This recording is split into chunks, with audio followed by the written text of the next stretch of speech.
Assalamualaikum warahmatullahi wabarakatuh.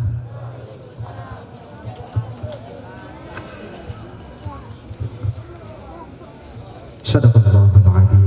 Alhamdulillah, acara demi acara sudah tidak lagi bersama-sama dari pembacaan tawasul, pembaca Ratib Al-Hajj sampaikan guru kita Al-Mukarram Al-Habib Hasan bin Umar bin Abu Bakar Al-Mutahhar yang sudah hadir di tengah-tengah kita. Semoga nanti apa yang disampaikan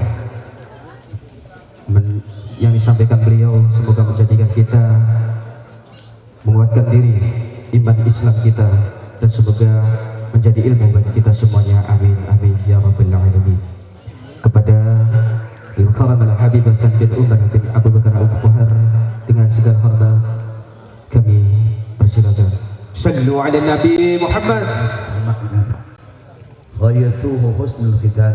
Amin.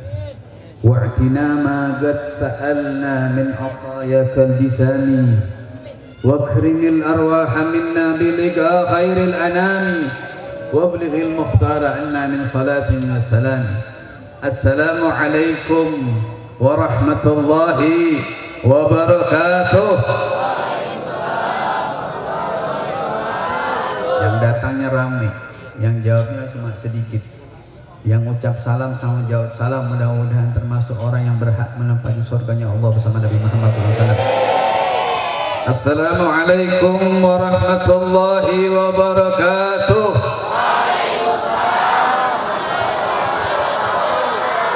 Alhamdulillah, alhamdulillahilladzi harrakal qulub bizikril habibil mahbub syafi'il ilali wa mufarrijal qurub. Ashhadu an la ilaha illallah wahdahu la syarika lah wa ashhadu anna sayyidina Muhammadan abduhu wa rasuluh.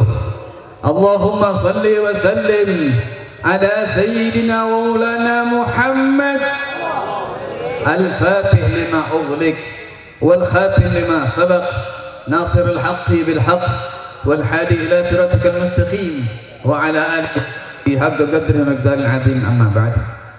Yang sama-sama kita muliakan para alim ulama, para habaib, wabil khusus guru kita Kiai Haji Nana Awaludin, yang mudah-mudahan beliau kita mintakan kepada Allah SWT diberikan kesehatan zahir wa batin sehingga bisa terus membimbing kita jalannya Allah SWT, dan mudah-mudahan beliau selalu terus-menerus membawa kita ke jalannya Rasulullah SAW. Dan yang sama-sama kita muliakan para habaib, wabil khusus akhina fillah Al-Habib Ahmad bin Abdullah Atas, Al-Habib Bagir bin Abdullah Atas, Habib Muhammad Ali As-Segaf, Habib yang lain, minta maaf saya tidak sebutin satu persatu, banyak. Ini waktu udah jam 11. Ada Habib Umar Al-Haddad, mudah-mudahan beliau panjang umur, mudah-mudahan banyak keturunannya insyaallah. Kita doain guru-guru kita juga yang ada di sini, kita tidak sebutkan satu persatu tapi tidak mengurangi rasa ta'zim dan hormat anak kepada antum semuanya. Dan mudah-mudahan beliau-beliau yang datang ini menjadi asbab keberkahan majlis kita. Nabi bersabda, al-barakah ma'akabirikum. Keberkahan itu akan datang dengan bersama orang-orang yang pembesar-pembesar kalian. Itu para alim ulama, para asatidz, para hujjaj. Di sini banyak. Mudah-mudahan insyaallah semua hajat kita dikabulkan oleh Allah Subhanahu wa taala. Wabil khusus kita minta kepada Allah dosa-dosa kita diampuni oleh Allah Subhanahu wa taala. Amin. Dosa orang tua kita diampuni oleh Allah Subhanahu wa taala. Amin. Dosa guru kita diampuni oleh Allah Subhanahu wa taala. Amin. Dan semua umat Nabi Muhammad sallallahu alaihi wasallam. Amin. Dan mudah-mudahan semua orang-orang yang berjuang di jalannya Allah dimenangkan oleh Allah Subhanahu wa taala. Dan Allah tolong saudara kita yang ada di Palestina, semua tempat yang mereka dalam keadaan tertindas ditolong oleh Allah Subhanahu wa taala. Amin. Amin. Amin ya rabbal alamin. Ini sampai jam berapa kita bicara ini? Sampai subuh? Kuat? Ngomong doang kuat. Sampai jam 3 udah meletoy. Kita bicara nggak panjang lebar. Kita kepengin hati kita tambah dekat sama Nabi Muhammad. Hati kita tambah dekat sama Nabi Muhammad. Dalam kitab Maulid yang baru kita baca, kalau bisa kita pelajari isinya. Habib Ali bin Muhammad bin Husain Habsyi menyatakan, salatan yattasilu biha ruhul musalli alaihi. Orang yang baca salawat, Allahumma shalli ala sayyidina Muhammad. Orang yang baca salawat menghubungkan dirinya dengan Nabi Muhammad, menghubungkan rohaniyahnya dengan rohaniyah Nabi Muhammad SAW. Semakin banyak orang berselawat, maka semakin banyak kesempatan yang mendekatkan diri kepada Nabi Muhammad SAW. Selawat itu adalah satu wasilah menghubungkan kita kepada Allah Subhanahu wa taala. Sebab ketika kita baca selawat, Allahumma shalli ala sayyidina Muhammad wa ala ali sayyidina Muhammad. Allahumma shalli, kita minta kepada Allah, ya Allah berikan kesejahteraan kepada Nabi Muhammad. Wasallim, Allahumma shalli wa sallim, dan berikan selamat buat Nabi Muhammad. Jadi kita minta kepada Allah, dengan otomatis kita akan menghubungkan diri kita kepada Allah dan Nabi Muhammad SAW. Insya Allah orang yang biasa baca selawat, semakin lama semakin dekat dia akan bisa melihat wajah Nabi Muhammad SAW. Sebab Nabi dalam satu hadis menyatakan, man ra'ani fil manam fasayarani fil yaqظah. Barang siapa bisa melihat aku di dalam tidur, maka dia bisa melihat aku dalam yaqظah, tidak dalam keadaan tidur. Allahumma shalli ala sayyidina Muhammad. Allahumma shalli ala sayyidina Muhammad. Adakah kecintaan dalam diri kita kepada Nabi Muhammad? Adakah kerinduan kita bisa ingin melihat wajah Nabi Muhammad? Karena wajah Nabi Muhammad itu wailun liman lam yarani yaumil qiyamah. Celaka bagi orang yang tidak bisa melihat wajahku di akhirat. Orang menjadi celaka kalau tidak bisa melihat wajah Nabi Muhammad SAW. Kenapa?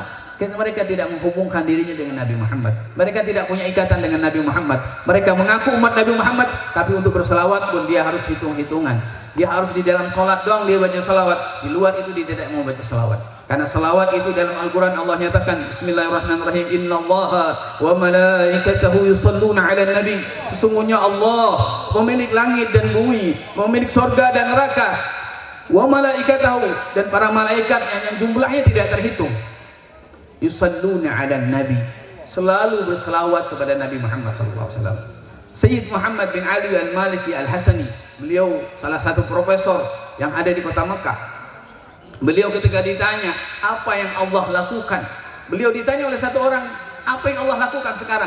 Beliau menjawab, yusalluna ala nabi, Allah sedang berselawat kepada Nabi Muhammad. Karena di dalam ayat ini, innallaha, sesungguhnya Allah, wa malaikatahu, dan pada seluruh malaikat yang yusalluna ala nabi, selawat kepada Nabi Muhammad.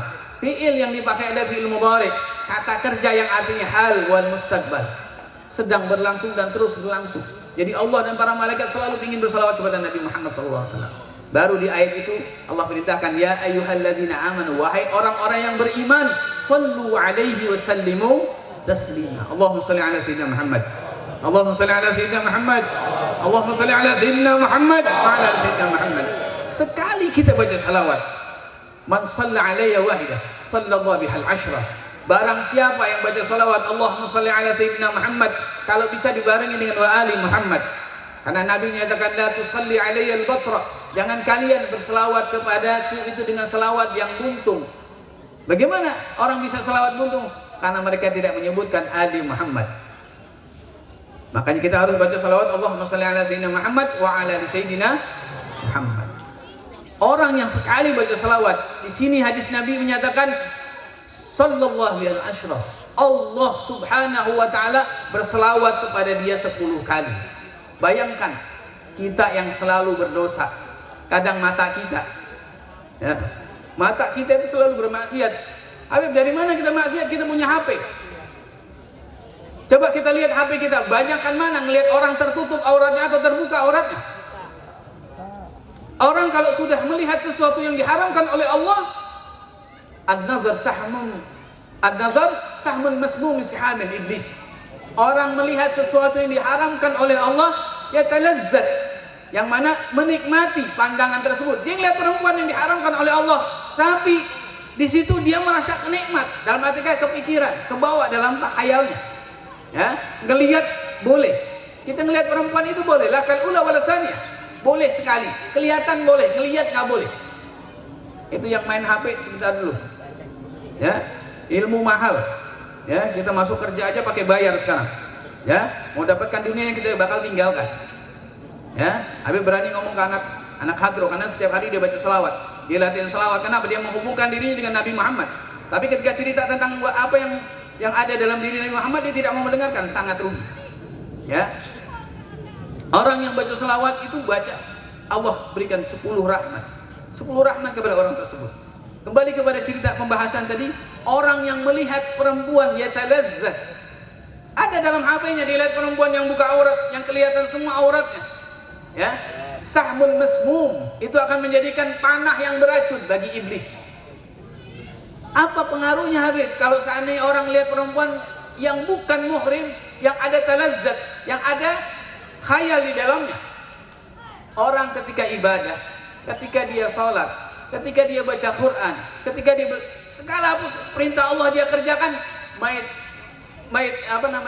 dia tidak bisa menikmati apa yang dia lakukan. Contoh saja kita sholat, kadang-kadang sholat kita itu seperti rutinitas. Kita sholat cuma formalitas doang, kita tidak merasakan kenikmatan. Saya tanya, Kalau seandainya pada saat ini panitia menyiapkan kebuli, enak apa tidak? Enak apa tidak? Bener enak. Kalau bibir kita pecah-pecah, gusi kita bengkak, gigi kita berlubang, radang tenggorokan di ini, kira-kira enak apa tidak? Enak apa tidak? Tadi bilang enak kan? Enak apa tidak? Waktu makan itu tidak terasa nikmat. Memang kebuli itu enak bagi orang yang sehat. Hati kita bersih, hati kita dalam keadaan diberikan nur oleh Allah SWT, maka kenikmatan dalam beribadah itu menjadi nikmat.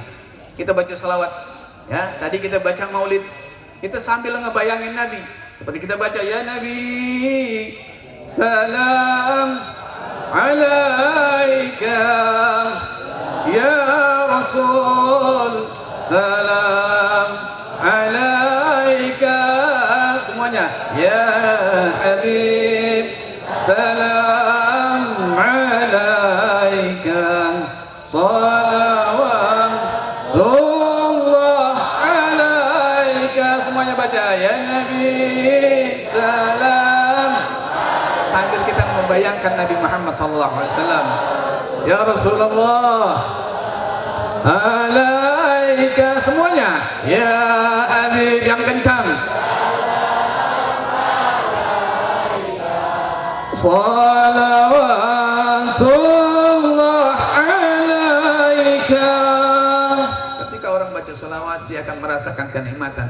Kenapa dia menghubungkan dirinya dengan manusia yang paling mulia, yaitu Rasulullah, Nabi yang akan memberikan syafaatnya nanti di yaumil qiyamah, Nabi yang memperjuangkan iman dan Islamnya waktu beliau hidup.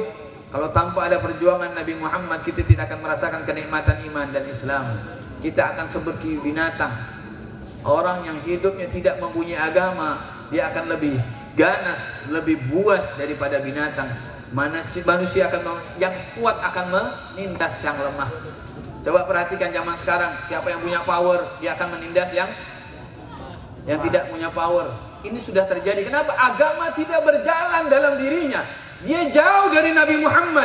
Maka maulid ini adalah penyambung kita dengan Nabi Muhammad. Maulid ini mengingatkan kita kembali dengan syariat yang dibawa oleh Nabi Muhammad, rahmatan lil alamin. Akan ada kasih sayang satu dengan yang lain. Contoh saja, Nabi menyatakan tahaddu, tahabbu. Nabi menyatakan berbagi hadiah. Kalau kita punya makanan, kita bagi tetangga kita. Dan tetangga kita membagi kita makanan, jangan kita pulangin tempatnya sampai kita pulangin. Ada isinya. Sampai Nabi perintahkan kalau ketika masak, banyakin kuahnya. Dalam arti kata jangan cuma kuahnya doang yang banyak, tapi isinya juga yang banyak. Nabi ajarkan tahaddu, tahabbu, saling berbagi hadiah. Ini perumahan, ini banyak. Macam-macam, yang dari Jawa, yang dari Sumatera, yang dari Kalimantan, yang dari sini, yang dari sana. Mereka kumpul di satu perumahan. Tapi ajaran Nabi akan menyatukan mereka. Ajaran Nabi akan menyatukan satu dengan yang lain, yang kanan dengan yang kiri, yang depan dengan yang belakang. Kenapa? Nabi mengajarkan rahmat, Nabi mengajarkan kasih sayang satu sama lain, peduli dengan yang lain. Islam itu tidak bisa hidup sendiri. Kalau kita hidup sendiri, kalau seandainya ada orang tidak peduli satu dengan yang lain, nanti ketika meninggal suruh berangkat sendiri ke kuburan. Ada yang bisa berangkat ke kuburan sendirian? Kalau hidup bisa. Nanti mandi, diri ngapain? Diri disolatin. Siapa yang mau nyolatin? Iya. Islam itu seperti satu bangunan. Syuddu ba'duhum ba'da. Ini harus kita timbulkan kembali. Ya, antara Senopati dengan Sri Mukti, dengan Sri Jaya itu saudara muslimnya. Nggak ada bedanya. Pecinya beda. Peci nggak ada masalah. Bisa dibeli sama tukang peci. Ya, banyak tukang peci sekarang. Tapi hati itu yang kita satukan. Boleh pakai sarung, boleh pakai gamis, boleh pakai celana, semua sama. Muslim itu saudara kita. Nggak ada istilahnya masing-masing. Ya, dia mau pakai peci hitam, saya pakai peci putih. Saya pakai peci putih, dia pakai peci hijau. Saya pakai baju hijau, dia baju merah. Nggak ada. Islam itu diikat dengan la ilaha illallah Muhammad Rasulullah. Kita diikat di situ. Di sini pentingnya guru. Ini kita di kampung kita di Sri Mukti ini ada guru kita kayak Nana Awaludin. Mudah-mudahan beliau panjang umur sampai 100 tahun lebih hidup beliau. Ya, kita berharap beliau terus duduknya saja berkah. Duduknya ulama seperti beliau itu jadi keberkahan majlis kita ini. Datangnya habaib, datangnya orang-orang soleh dan membawa keberkahan buat kita. Duduk saja tidak ngapa-ngapain. Nazratul alim ibadah. Melihat orang alim itu ibadah, tapi dita'zim, tapi dengan ta'zim, dengan mengagungkan beliau. Beliaulah yang membawa warisan Nabi Muhammad SAW. Al ulama warathatul anbiya. Para ulama itulah yang membawa warisan Nabi Muhammad SAW. Ada satu cerita, sahabat kadang merasa kesal di masjid kosong. Terus dia datang ke pasar, dia cerita, wahai saudara-saudara sekalian, di masjid lagi dibagikan warisan Nabi Muhammad SAW. Kira-kira kalau kita jadi orang pasar, kira-kira datang nggak ke masjid? Ini orang bangun apa enggak sih? Kalau kita jadi orang pasar, kira-kira kalau dikasih tahu ini ada mau bagi-bagi warisan Nabi, kira-kira kita mau ke masjid apa enggak? Bayangan kita itu harta benda. Ketika orang pasar pada datang ke masjid, dilihat ada yang sholat, ada yang baca Quran, ada yang ngaji dan segala macam. Dipikir mana harta warisan Nabi? Itu yang tadi ngomong bilang, itu yang sholat itu warisan Nabi, yang baca Quran itu warisan Nabi. Bukan harta benda. Kita punya mobil, Pak. Ketika dipakai doang baru manfaat, Pak. Ketika di garasi ada bunyi, ada benda jatuh gitu, ada sesuatu yang jatuh, kira-kira kita tidur apa bangun? Bangun, kredit kita belum selesai masalahnya.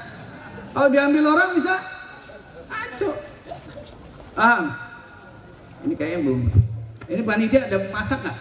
Nggak masak? Ini pada lemes banget ini. Iya, insya Allah hajat kabul insya Allah. Kembali kepada cerita Nabi kita Muhammad SAW. Man shalla alaiya wahidah sallallahu bihal asyrah. Orang baca selawat sekali, Allah berselawat kepada dia 10 kali. Ini janji Nabi. Barang siapa baca 10 kali, Allah akan balas 100 kali. Orang baca 100 kali, Allah balas 1000 kali. Dan Allah kabulkan hajatnya 70 di akhirat, 30 di dunia. Kita akan mengalami akhirat. Manusia itu akan mengalami 5 masa. Pertama, alam azali. Cuma Allah ciptakan roh kita. Allah pindah di alam rahim. Alam rahim ini melalui proses 40 hari pertama, 40 hari kedua, 40 hari ketiga. 40 tambah 40 tambah 40, 120 hari. 4 bulan. Itu Allah tiupkan roh. Jadi roh tadi yang sudah diciptakan dimasukkan dalam jasad kita. Terus pindah ke dunia. Ini sekarang kita di dunia. Nanti sebentar lagi yang mau duluan silakan ke alam kubur. Ada yang mau duluan? Ada yang mau duluan? Kalau antum mau duluan, fadhal, Habib ngalah. Ya, sebagai Habib ngalah. Ya udah, karena merasa jadi Habib ngalah, antum duluan. Ya, ada yang mau duluan? Orang kalau sudah meninggal, dia akan cepat masuk surga. Ada yang masuk surga? Ada yang masuk surga? Ada yang masuk surga? Tapi pakai meninggal dulu mau? Tuh kan begitu. Kerja nggak mau duit? Mau duit nggak? Kerja mau nggak? Mau. Iya. Jadi begitu. Nanti kita akan ngalami alam sebelum sampai ke akhirat, kita di alam kubur. Ya, barzakh. Barzakh itu antara kubur sama akhirat. Ya, nanti kita sampai ke akhirat. Semua kita akan ngalami. Ada 2 pilihan, surga sama neraka. Surga sama neraka. Yang berbuat baik seperti ini akan masuk surga. Orang yang nggak suka acara seperti ini masuk. Yang suka maulid masuk. Yang nggak cinta Nabi. Yang kencang apa? Yang nggak suka Nabi. 70 hajat kita di akhirat dikabulkan, 30 di dunia.